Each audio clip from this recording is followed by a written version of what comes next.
BFM 89.9, I'm Audrey Raj with your World Cup Quickie. It's raining outside, the heavens are crying because of the waste of 120 minutes of what could have been beautiful football but was not. So frustrating!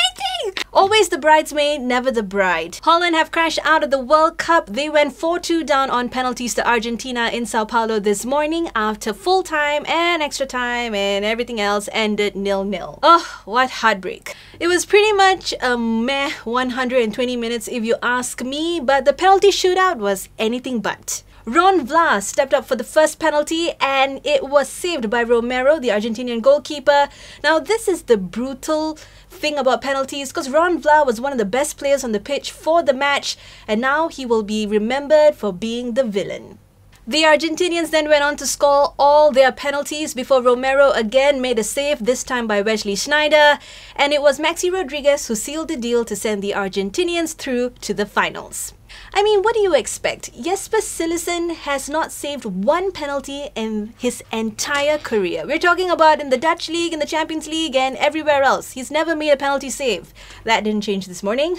And so it was Romero that saved the day. A goalkeeper that can't even make it to the first team of Monaco that took Argentina into the World Cup finals against Germany. So it was Romero that saved the day, a goalkeeper that can't even make it into Monaco's first 11. He's taken Argentina into the World Cup final. Coincidentally though, it was Van Gaal who apparently taught Romero how to make penalty saves back when they worked together at AZ Alkmaar. So it's jubilation for Argentina. Lionel Messi will play in his first World Cup final, maybe even captain them to victory. They will take on Germany on Monday morning. But the mind games, of course, start today. We'll bring you the latest on that tomorrow. But first, here's Nadia Hassan. BFM 89.9, good morning. I'm Nadia Hassan and welcome to your morning headlines. Sorry if you missed me last week. I was busy saving the world, which didn't make it to the headlines because, hey, I actually did save the world. But that's not what's going on today's headlines today. We have model murder mystery. Big news taking up a lot of the pages and a lot of crying montages. And we start off with The Star, which has gone back to being Law & Order SVU with model murder mystery, talking about how a lovely Estonian model was found dead on a stretch of beach in Pulau Rawa Resort. A couple interesting things about this case. The model's name was Regina Susalo, and the thing was she was actually found on July 1st. Today is July 10th. Why did it actually take so long to make the news? This kind of thing usually is sniffed out by news hounds quite a bit, so it makes you question. They didn't actually say how she died, except for all it had was suspicious wounds. More, I suppose, details will come out as the days go on. Her boyfriend in the matter is Tunku Alang Reza Ibrahim, who actually had been silent on her death until, of course, the news broke on Tuesday. And how did he take to express his grief? How everybody who takes to express their grief, who has more to say than 140 characters? Facebook, of course. And actually, if you do pop over to his Facebook, you'll see that he changed the photos to basically one of him and her. But of course, it's very sad. It's always sad when anybody loses anybody, especially under extreme circumstances. But I think more is going to be said as time goes on. This particular case has also taken up the headline of the Malay Mail, who talks about how the murder of this model is a big loss and shocks the fashion industry. And it makes you wonder, just the fashion industry? Not her family? Not her boyfriend? Well, okay, it's a sensationalist headline, but yes, this case is going to have legs. I'm sure it's going to be bear watching in the days going on. Moving on to the NST, which doesn't have plots of Law and Order on it. Basically, it has two bits of more serious news. Holding gens accountable. I actually do agree with this. If you've got to do the time, you've got to do the crime. So, National Key Results Area to criminalize mismanagement. That is actually a very important point. Yes, stupidity is not a crime, but hey, blatant stupidity should actually be. They have an in-house integrity unit set up to troubleshoot. Problem, they have a lot of these. So if you actually have a lot of these, you have to make them make sense. You make sure there's follow through more than anything else. There's also a bit on the Indonesian elections. Apparently Jokowi won, but by such a slim margin that actually his opponent Prabowo said he won. It's all these snap numbers. Very different people report different things.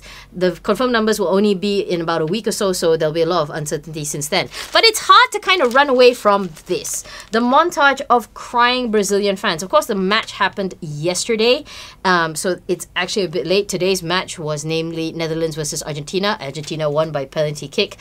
Spoiler warning. All the papers carry some variation of this, whether it is a compilation or one big picture. Not only the New Straits Times, but as of course you've noticed as I passed by the Malay Mail, a very long banner shot, and even the Star with their headline just put it in the small corner. The Sun deals with it very differently, of course, talks about how PM Nadia has come out to say that leadership for a country is vital, because a country without proper leadership will face the same fate as the Brazilian football team who lost to Germany. Nice bit of pop culture there. Nice bit of pop culture there, Datuk Sri. But I think it's not as clear cut as that. But seriously, the defeat on Tuesday, it was so profound that, everybody has been making noise about it. Even wonderful Bung Mukhtar, who actually got hauled up to the International Court because he said something like "Long live Hitler" after Germans won, and then he had to delete it, and then he said, "Hey, I'm a world star."